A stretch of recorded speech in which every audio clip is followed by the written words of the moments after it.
This is episode number 62 of the Fine Dining Podcast. Welcome to the 2013 Taste Trekkers Food Tourism Conference. This is the Fine Dining Podcast. The Fine Dining Podcast for foodies who love travel and travelers who love food. Here's your host, Seth Ressler.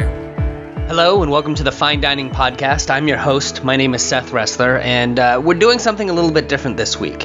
In September of 2013, we hosted the Taste Trekkers Food Tourism Conference. Now, this is the nation's first event for people who plan their vacations around food. And on Saturday, September 21st, Gail Ciampa, who is the food editor of the Providence Journal and also a huge supporter of the Taste Trekkers Food Tourism Conference, she hosted a panel discussion on culinary tourism. What is it all about? What is the state of culinary tourism? What are people doing? And on that panel, we had a couple of chefs, we had a couple of food tour operators, and we had a couple of culinary tourism experts. And they represented all kinds of different regions, from Peru to Ontario to New York City to Vermont to, of course, Rhode Island. This panel happened at Aqua at the Marriott in downtown Providence, and this is a recording of that discussion. I hope you enjoy it. You can find photos of the Taste Trekkers Food Tourism Conference on our website at tastetrekkers.com. And now, let's listen in as Gail introduced the panelists. We have Chef Cy Vishwanath of DeWolf Tavern. We have Cindy Salvato, who is the owner of Savoring Rhode Island. Joyce Weinberg, president, owner of City Food Tours in New York and Philadelphia. And we have Daniel Broadhagen, and she is the Director of Product Development for the Ontario Culinary Tourism Alliance, called OCTA. We have Megan Sheridan, and she is Executive Director of the Vermont Fresh Network.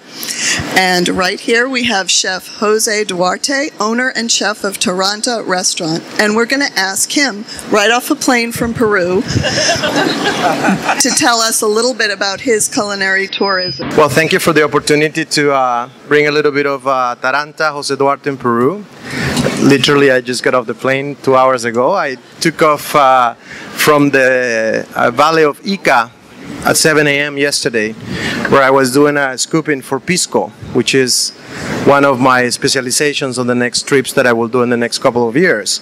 So usually it takes a couple of trips to size things up and then line things up, and then things are going to happen so-so the first trip, and then very good the next trip.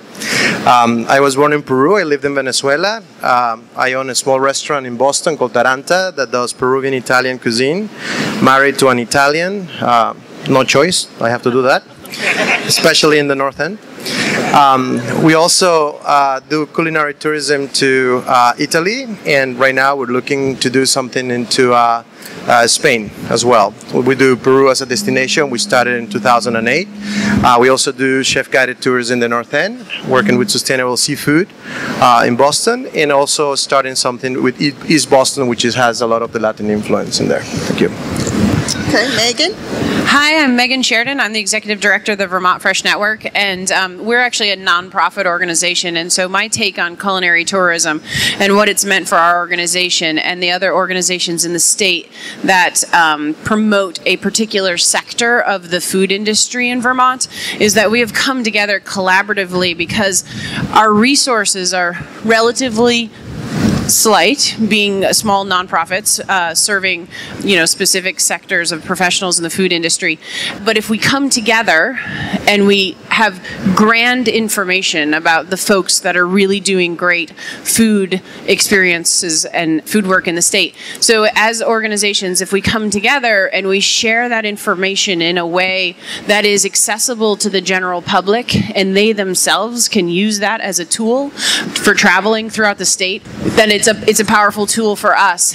And we have made great connections in the state with our own members, but we have a long way to go about helping travelers or tourists who are coming to the state really eat like a Vermonter and experience the communities like Vermonters know. And so this website tool called diginvermont.com is a collaboration of 13 nonprofits, also the Department of Tourism and Marketing and the Department of Ag, Food and Markets. So it's a real collaborative effort, and as a traveler, you can come onto the site and you can see the breadth of different food experiences you can have within the state. We have over 300 listings, and it really helps you navigate and figure out your path, so you can find where you can have a local lunch, wineries you can visit, where you can find local cheeses and go to a cheesemaker or go to a U-Pick farm, and you can put all those together to craft your own trail, your own experience. You can also share those experiences that you're having with other guests to help promote your community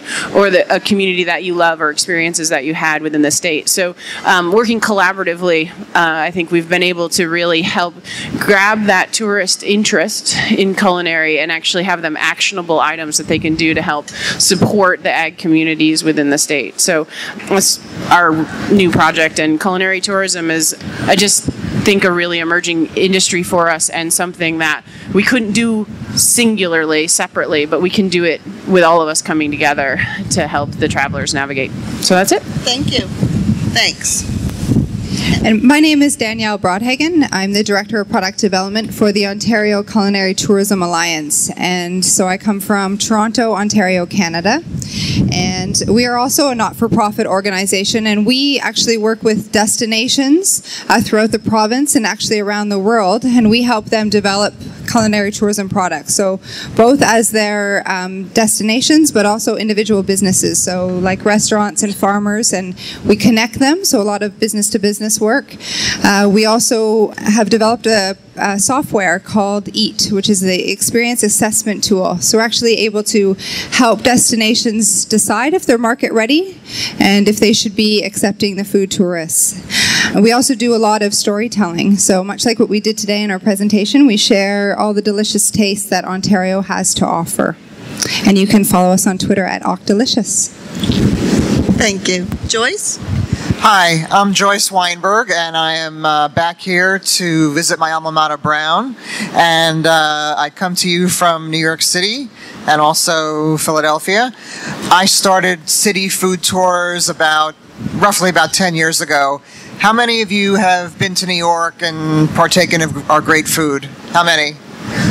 Okay, well, I hope to see you guys on one of our food tours.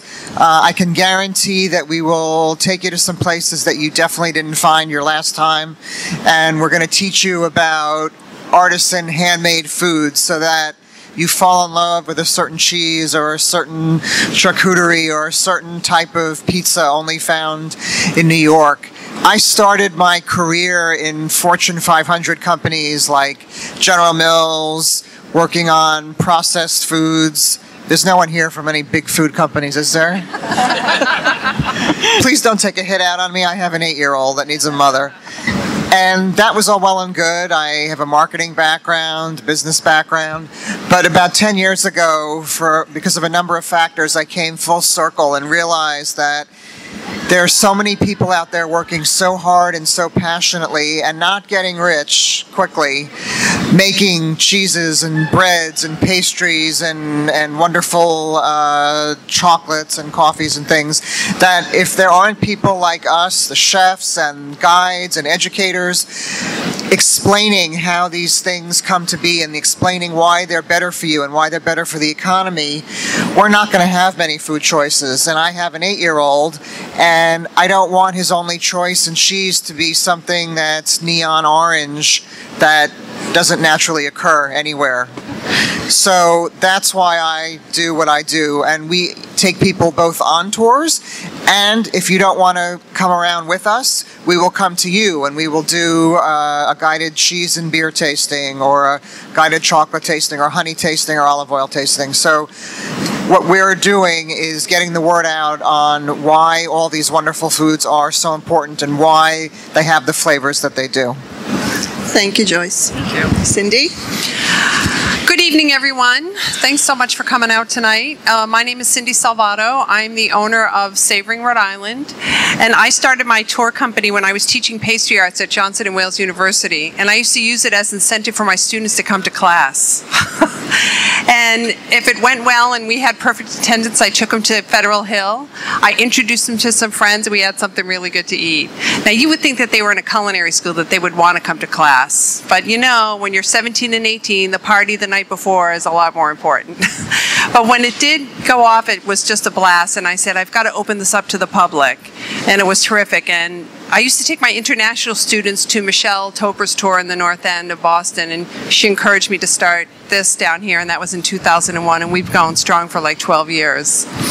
On my tour, I've done a lot of different tours over the years. We've done Bristol, as a matter of fact. Cy Visvanath was one of the chefs down in Bristol. We did a culinary history tour down in Bristol, Rhode Island. And if you haven't been to Bristol, it's so beautiful down there. And we've done oyster tours, but I'm now primarily focused on Federal Hill, and that's my major tour. We have public tours during the week. We run private tours.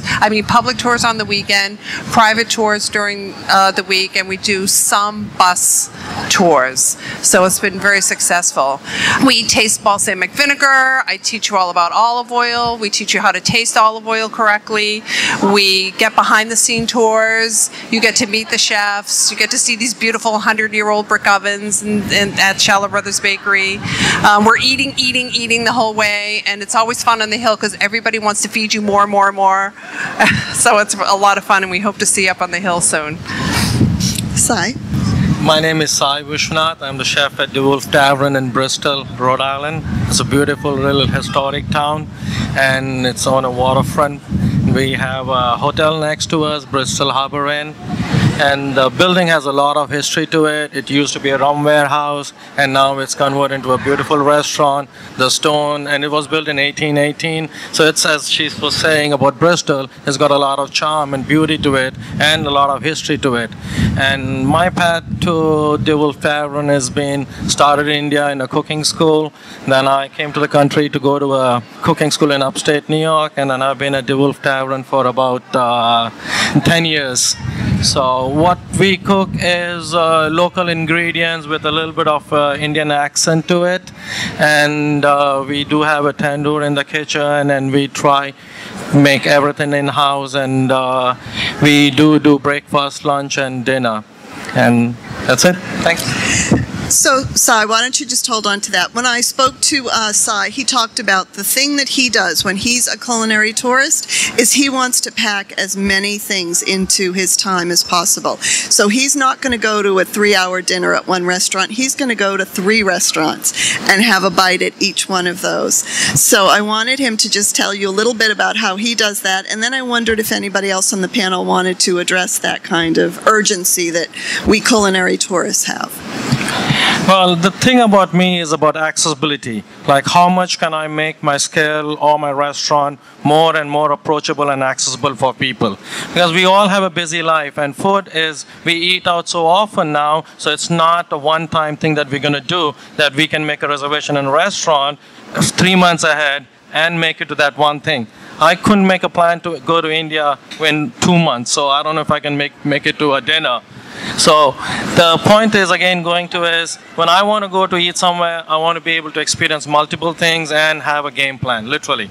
Like when I go somewhere, I pick up a neighborhood, a small neighborhood, and I do a little bit of homework on it, and I see where I want to go and see if I can call up ahead and make a reservation in the last minute. And I love sitting at the bar and eating, that again, making it much more informal and much accessible. And I see that, like, now we have all this farmers market stuff. I call it an accessibility to good produce at a reasonable price, and the chefs have more time and energy to focus on creating those stuff, make it much more interesting. Thank you. Joyce? Being a New Yorker, I'm used to getting things quick, whether it's shopping or eating, and I don't have the patience a lot of times to sit in a restaurant for all 3 courses, and also it's rare that a restaurant excels equally at an appetizer, at an entree, and at a dessert. So I like the trend of, I think it's all across the country. I was just in Seattle, and it was certainly there as well as here on the East Coast, of having more casual restaurants where you can go in, and I often will have maybe 2 or 3 appetizers instead of ordering an entree, and then I'll go somewhere else for dessert. And this is kind of what gave birth to city food tours, because my favorite way of eating is going to a few different places, grazing, having, that's the wonderful thing about New York or a lot of other cities. You can have a banh mi Vietnamese sandwich, you can walk a few feet, you can have great Neapolitan pizza, you can go a few other feet, you can have a great French pastry. It's just being able to have that mix and that eclecticness that I think is becoming more and more prevalent as we're having more and more of our cultures mix and integrate. I think it's more fun.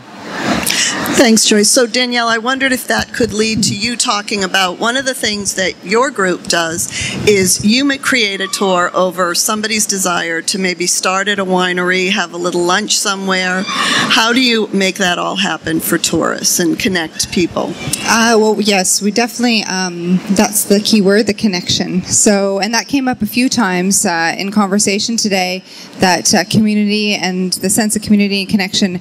And our organization looks at all the assets in a community and then combines them together. So we help bring your story to life through connecting them through trails and treks, also through events. So we were talking, Gail was talking to me about this region in particular, and two wineries are far apart, and how do you connect them through different experiences? And so we're really, our organization looks for that authentic taste of place. So we want to know what reflects the region and how can we reflect that region through food, through your heritage, cooking heritage, the farmers, and the agriculture in the region. And Megan, this is vital for Vermont as well, to connect and bring authentic experiences to people who might say, here's something way up north and something up south, and this is what you do on your website, is bring that together.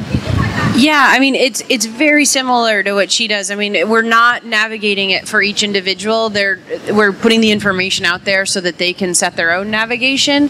And absolutely, in such a rural state like Vermont, it's really how do you get them out into the back roads and help them feel comfortable stopping at that farm or knocking on it, because we're not going with them. They're not. They don't have a tour operator. So how do we have visible signage so that they know that this is the right place and that we're getting there. So it's really about the information and making sure that the data is right and the mapping is right. And so we're a lot of the logistics behind the scene with the information piece of it. But it is trying to help people feel comfortable having a unique experience and helping them open that door. Thank you. Finding those hidden gems. Yeah. Chef?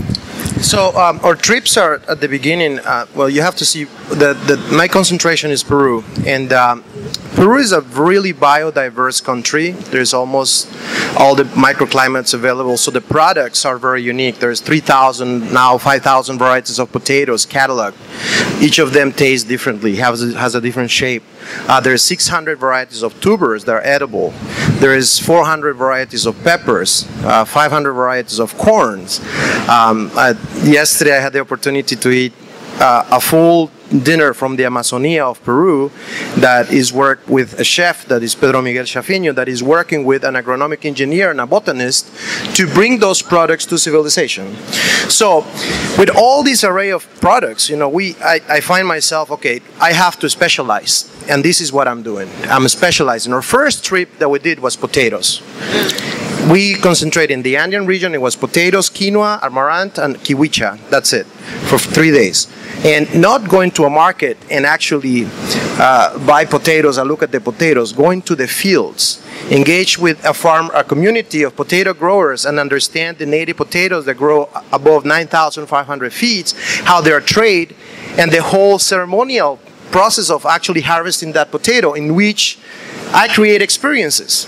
So I create the experience of coming into a community, being hosted by the community. They welcome you, they dress you, they throw flowers at you, etc. And then you go to the field. Of course, you pay respect to the earth with coca leaves, so you're just not going to harvest. So the whole experience that you have with the potatoes, you understand it. Then we see it in the market. We see what's happening to the potatoes. We sit at a table, a communal table with most of the creativity of the chef starts. The smells, the senses, that extrasensorial experience, getting all those flavors. And then at night we do the market a little bit, and then we do a little bit of lunch in a casual restaurant.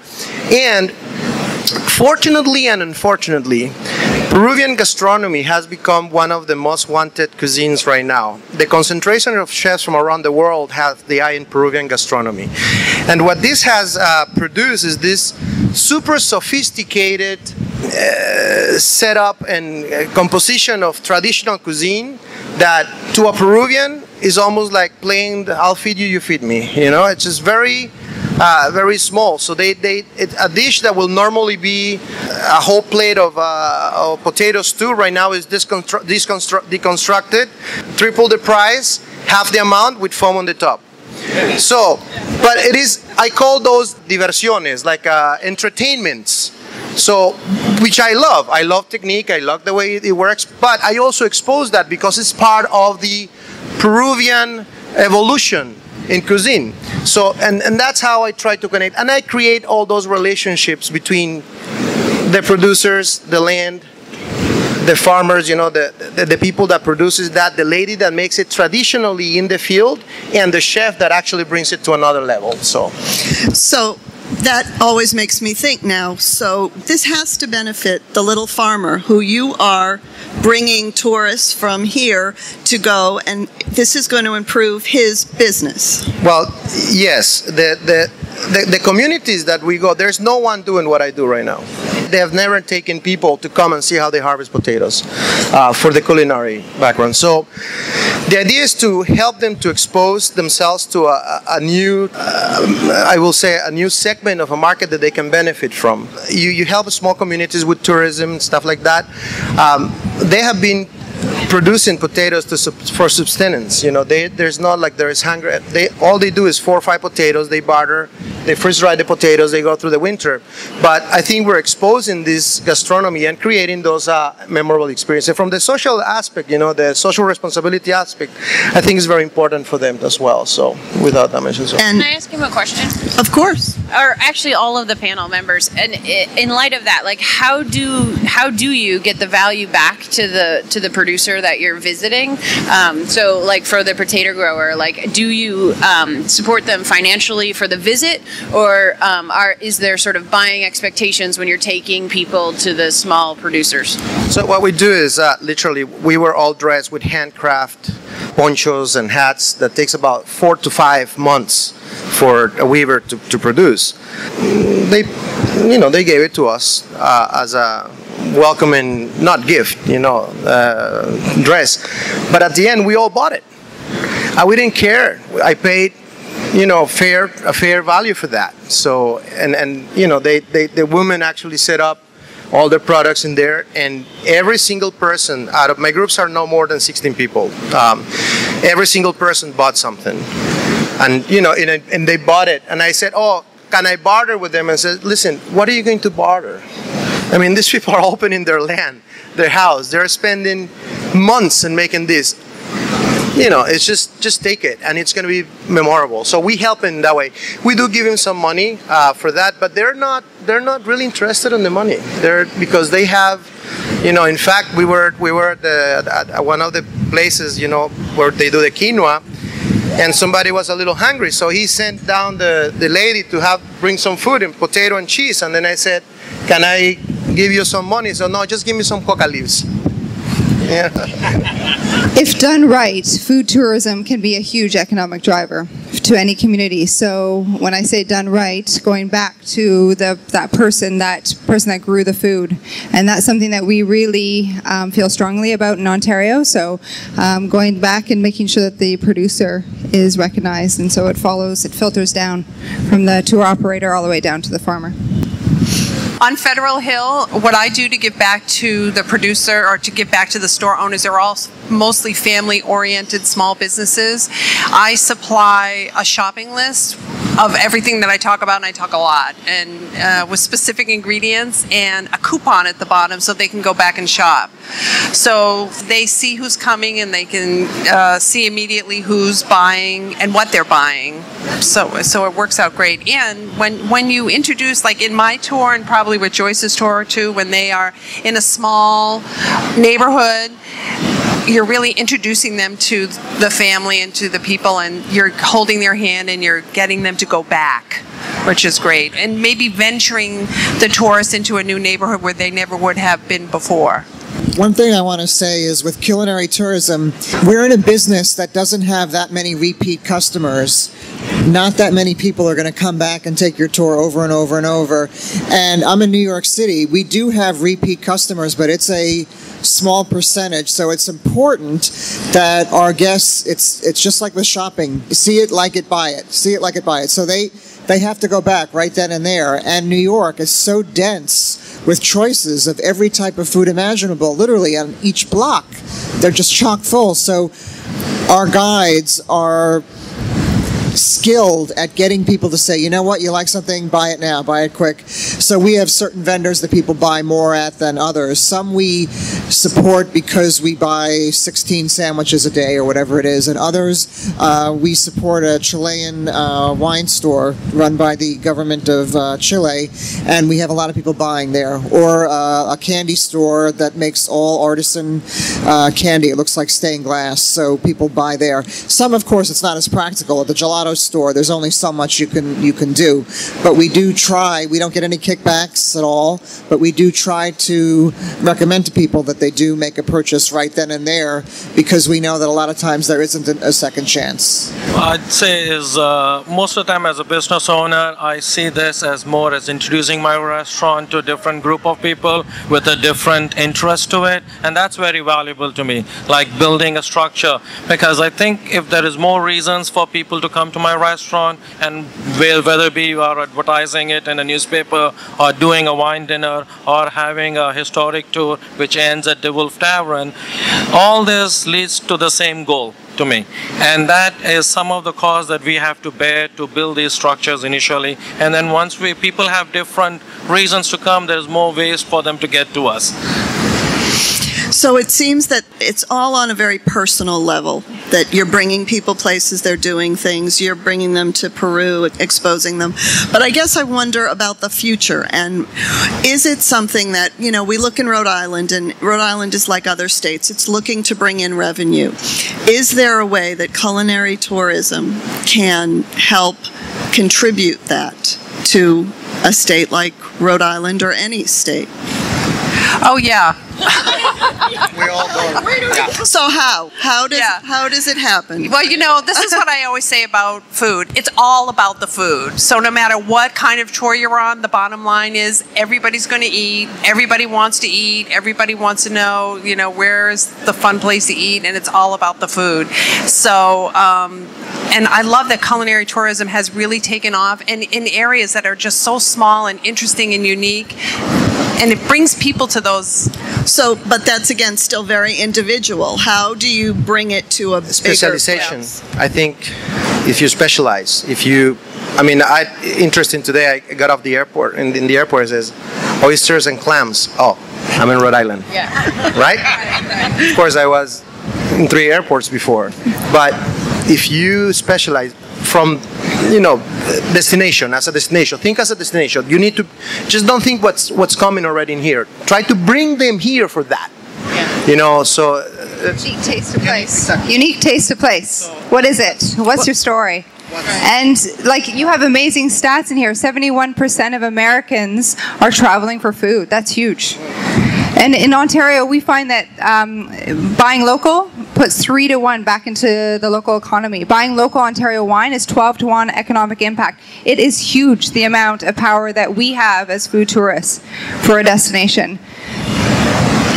So I'll just add on to the statistics. So we actually, for the chefs, if as a culinary tourist experiencing local foods through a chef, and the chef actually dedicating themselves to buying local products and promoting them, it's a 56 to 1 buyback from our chefs and the numbers that we've done. So for every dollar that the consumers are spending, our chefs are buying, or well, for what, I'm sorry, I missaid that. for our organization, for every dollar in our operating budget, our chefs are buying $56 worth of local product from the marketplace, and so cumulatively, it's almost $12 million worth of local product that is just moving through the restaurants because of the dedication of the consumers that are going there. It's both the chef's dedication, but also the interest in the consumer to actually ask and be interested in the taste of place and the products that are coming up. And it's an important market mix for our farmers. And so when you said it's all about the food, I was like, oh yeah. And so then take it down a notch,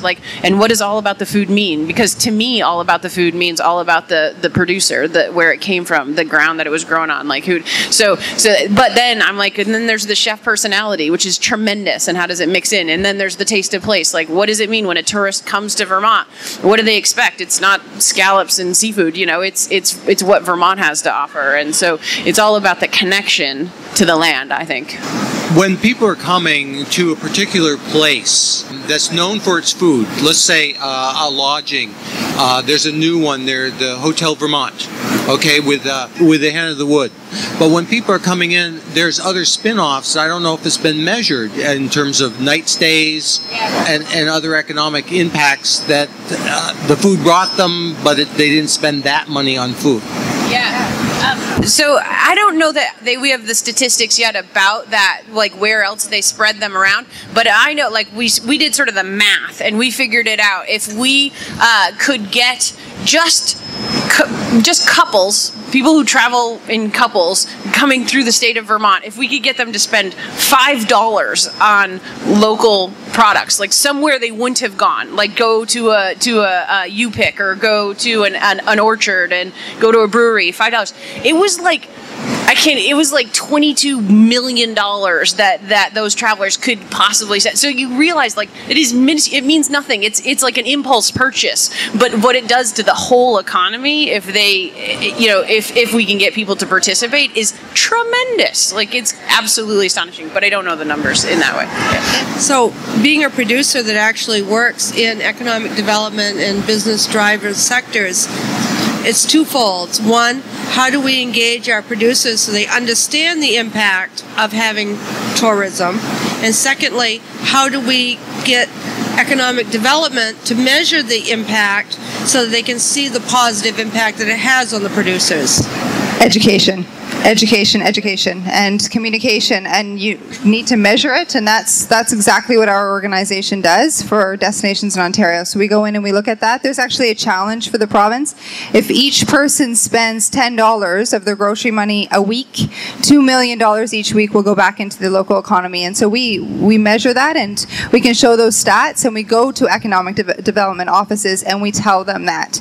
And then we put on summits, I think very much like you do, where it's a farmer chef meet and greets, where we're teaching the farmers about that economic impact and what it can do for their business and the value that food tourism can have for them.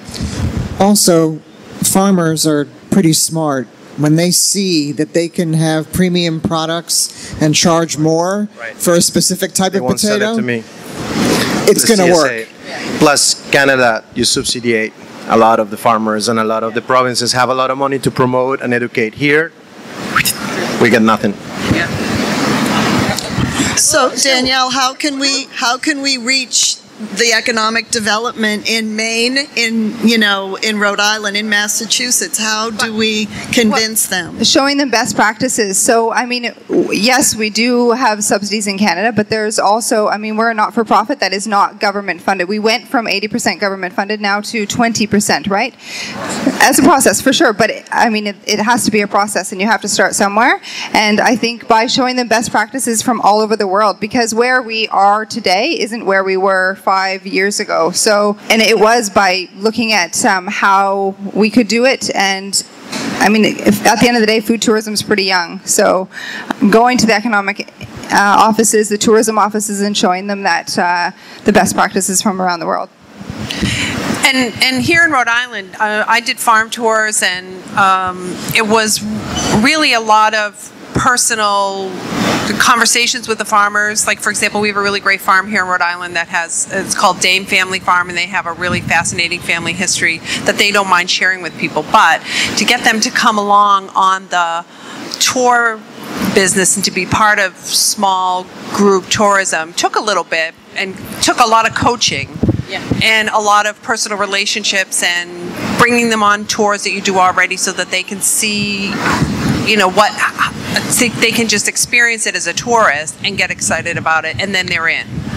And then then the people start going back to the farmers. But as we said, it's so young still. People still have all the big question marks in their head, but it's really a lot about personal relationships.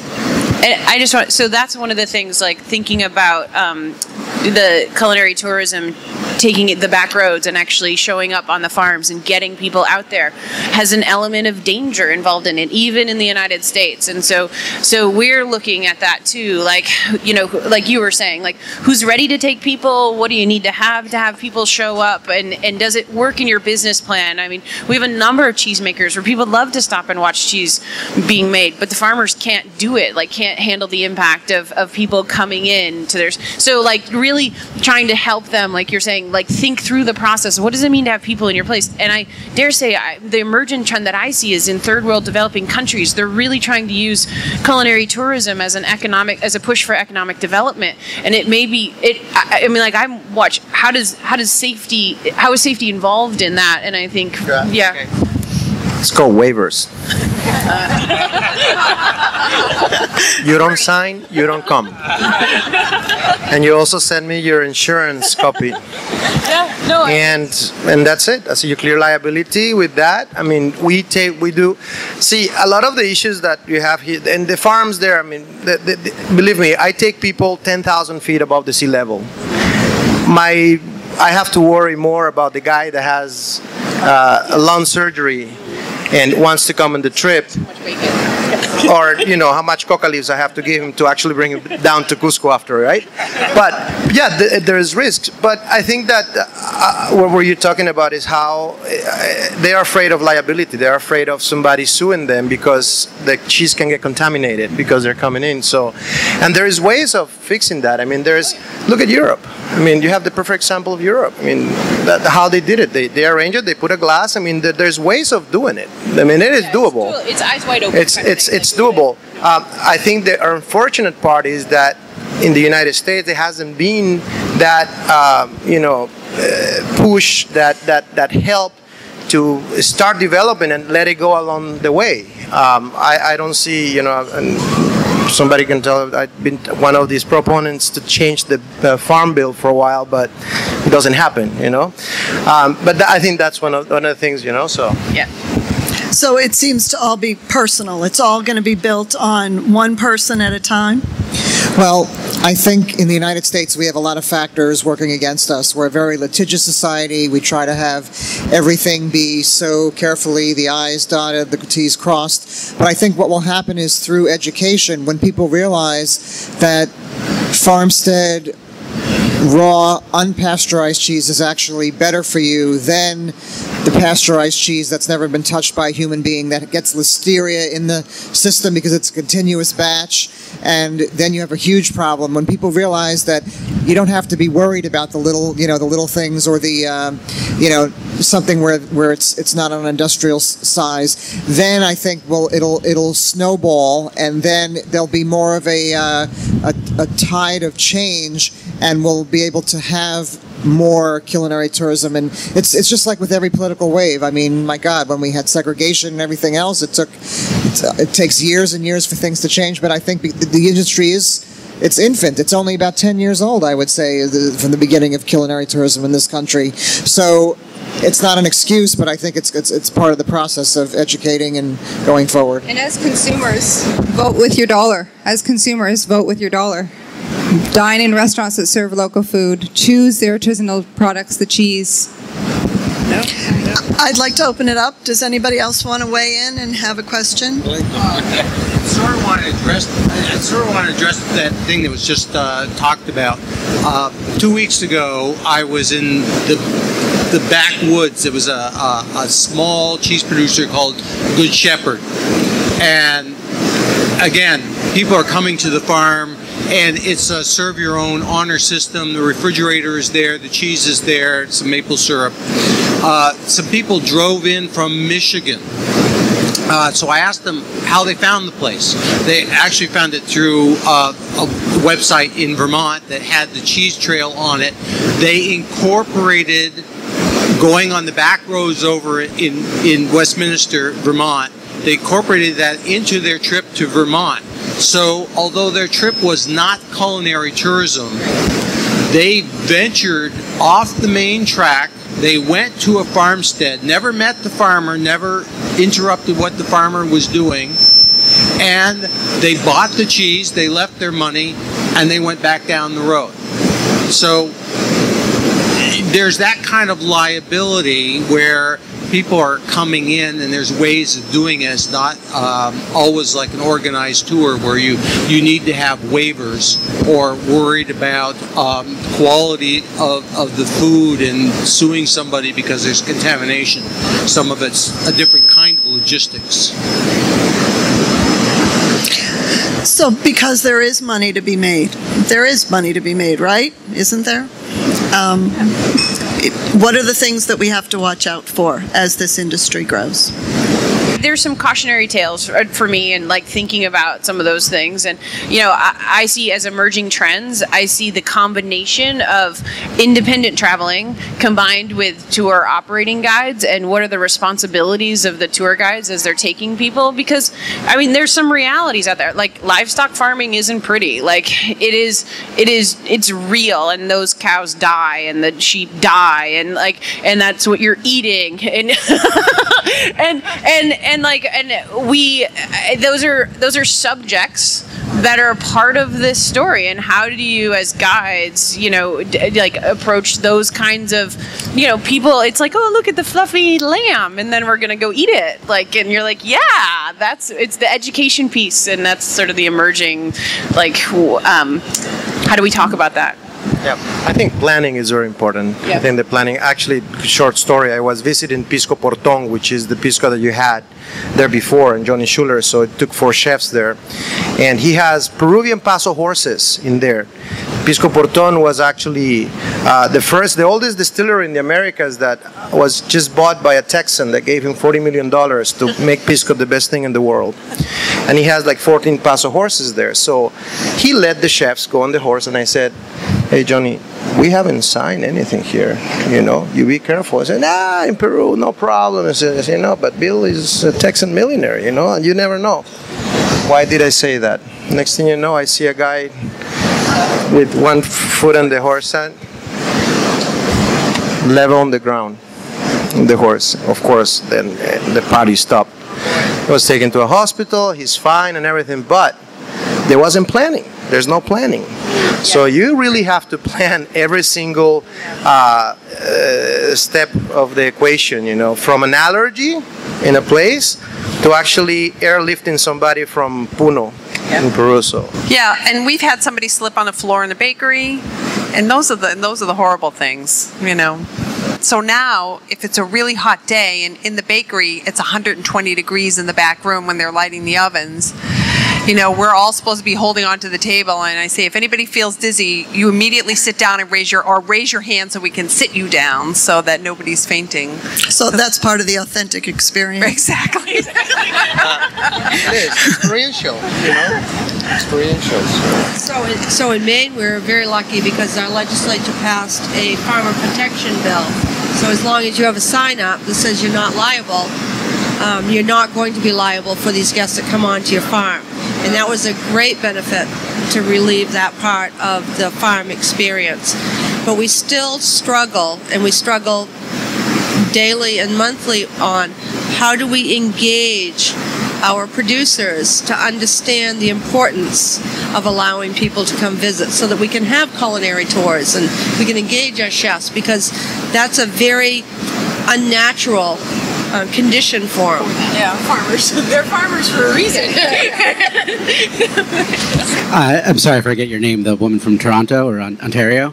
You had mentioned something about an assessment program to determine whether or not somewhere was ready to accept food tourists. Could you speak a little to that? Sure. We have this software program. It's called the Experience Assessment Tool, so EAT. And what we do is we put businesses that are interested in developing food tourism at their destination. So it could be a restaurant, it could be a food tour company, it could be a farm. And we put them through this software program. There's over 50 data fields that it looks at, and then it spits out a number, a market readiness rating, and also a term. So we call them champions, leaders, subscribers, or followers.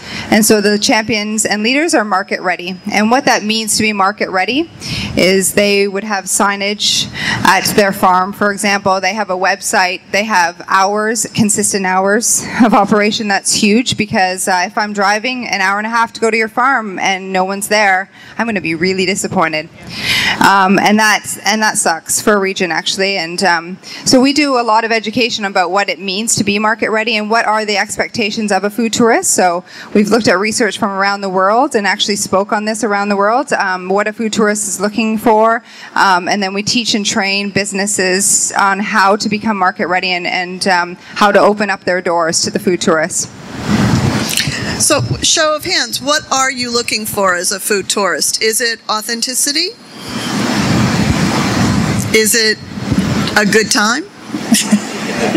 So it's all of these pieces together, and people just don't know where to go get that without a lot of help. We say, so you want to be educated, you want to taste, and usually you want to take something home. Don't you, to brag that you were there? Yes. Those are the three components that a food tourist wants.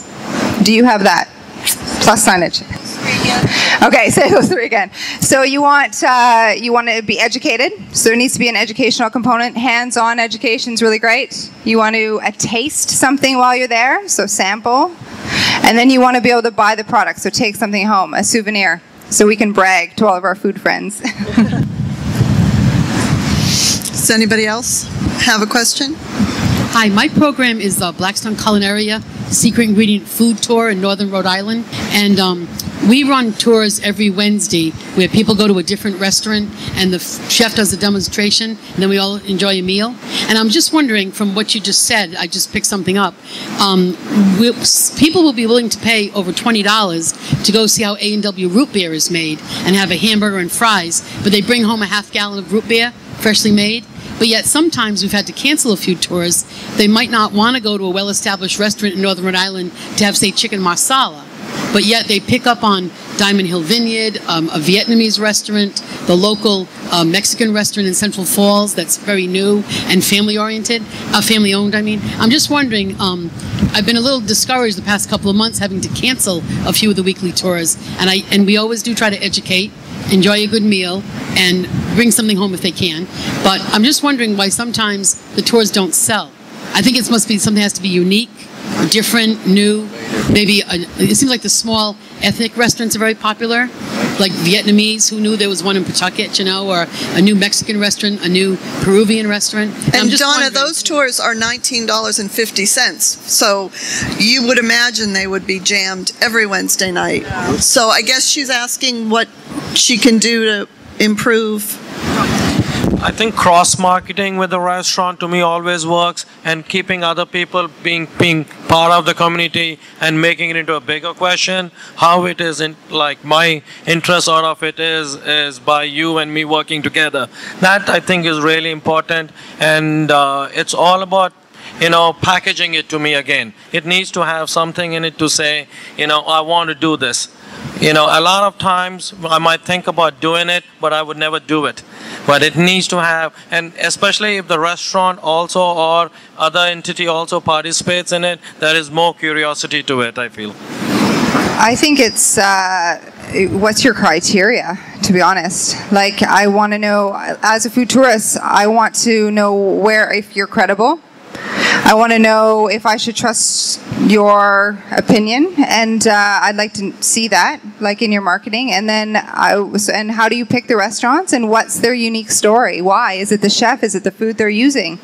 I think as food tourists that are really dedicated and hardcore into that, that's what they want. And so really defining that criteria and why you pick those destinations is important to tell that story, that uniqueness. Oh, we're almost to the end. So if somebody has a question, put your hand up. But as food tourism destinations, is it a one and done?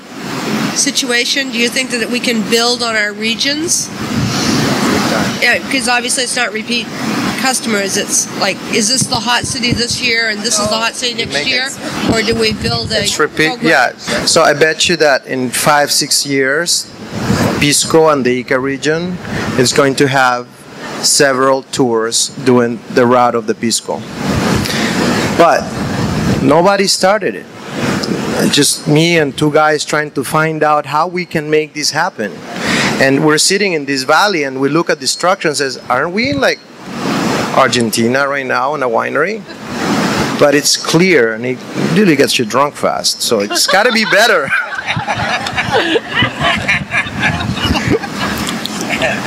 By the way, I brought some brochures from Peru and Pisco. They're just informative. Right? I want to go to Peru. We all want to go to Peru. We'll take Michelle and Jim together. So we all want to go to Ontario as well. So is it money? I mean, this is all price points for these tours, right? People are willing to pay very little and very much. Okay. My tours don't make money. For me, I mean, my first 2 tours, they don't make money. I try to build, I don't work with any operators. I build relationships with owners of hotels that they give me wholesale rates. I build prices and I hire the experts. I work at the best restaurants, the best chefs, the best airplanes, the best. But it's another tweet from my restaurant. It's another engagement on the news. It's the reason why I'm here, right? So I do that. Eventually, they will make money, but I will have to hire somebody because right now I am leading them as talent. I go with the group. We go hand to hand. But if I have to make money on the tours, I have to do at least 10 a year. And I'm not going 10 times to Machu Picchu a year, you know. And my tour is at $50 a person. And here in Rhode Island, a lot of people go, wow, that's a lot of money. And, you know, a lot of local people don't want to spend that money. But then they come on the tour and they say, that's the best $50 I ever spent. Because we eat and sample and take something home and all the really fun stuff. And I should say that when I first started my tour, I was at $40, and it was so hilarious. It was all Rhode Islanders for 5 years, and now, like, today's tour, we only had 1 Rhode Islander. It's like on the complete opposite. It's fun to see that happen. But I'm afraid to raise my price because I don't want to raise it and be out of the market because it's still Rhode Island. Like, I think in Boston the prices are like $55. I don't know what Joyce. You're high. I'm high. Yeah. And they get cookbooks and they get food and they get, you know, they go home stuff. It is about the price point. So are all the problems a manifestation of just the fact that this is all so new? Hooking up farmers, going to new destinations. It's just, we're going to look back and say, this is just how every industry grows? We figured it out. It's growing pains. Yeah. It's growing pains, she says. And also understanding of markets. Who likes clams? So Brazilians like clams. I'm finding out that Peru has been a country that lives of archaeology, history. You know, most of the tourists, you know, they go there because of, you know, 7 wonders of the world, etc. But right now, we have an immense Brazilian wealthy population coming in to eat. They don't care about the ruins. They look at it, they go, pfft. They want to go to restaurants, to market, to eat ceviche in a market. So understanding the markets is very important, and who the market is and how you can approach that market to make that culinary tourism grow, and how long can you maintain it, because that's important as well. You're your own tourist as well, right? So build ambassadors in your community, and then they'll start sharing that story and encourage people to share. Also, I want to say the price point. There's something for everyone in food tourism, and that's the best thing. I mean, a farmer's market is food tourism. Dining in a high-end restaurant is food tourism, you know? So there is really something for everyone, and those markets change, whether you have families or no kids or whatever. So understanding what you are and what price point is important, but remembering that, you know, we all eat 3 times a day. I think you are all pioneers, and we are all the beneficiaries, and farmers, we can all learn from this, and we all want to eat close to the source, and I guess we have to educate ourselves is kind of what I'm hearing here, and we have to educate our governments. So thank you all for sharing just such great experiences. That was a recording of the panel discussion hosted by Gail Ciampa, food editor of the Providence Journal, at the Taste Trekkers Food Tourism Conference. It happened at Aqua at the Marriott in Providence, and it happened on September 21st, 2013. I hope you enjoyed it. You can see photos of the event online at tastetrekkers.com. Thanks so much for listening. We'll talk to you next time. This is the Fine Dining Podcast. You can find links to the places mentioned in this episode at tastetrekkers.com. Tastetrekkers.com. Thank you for listening.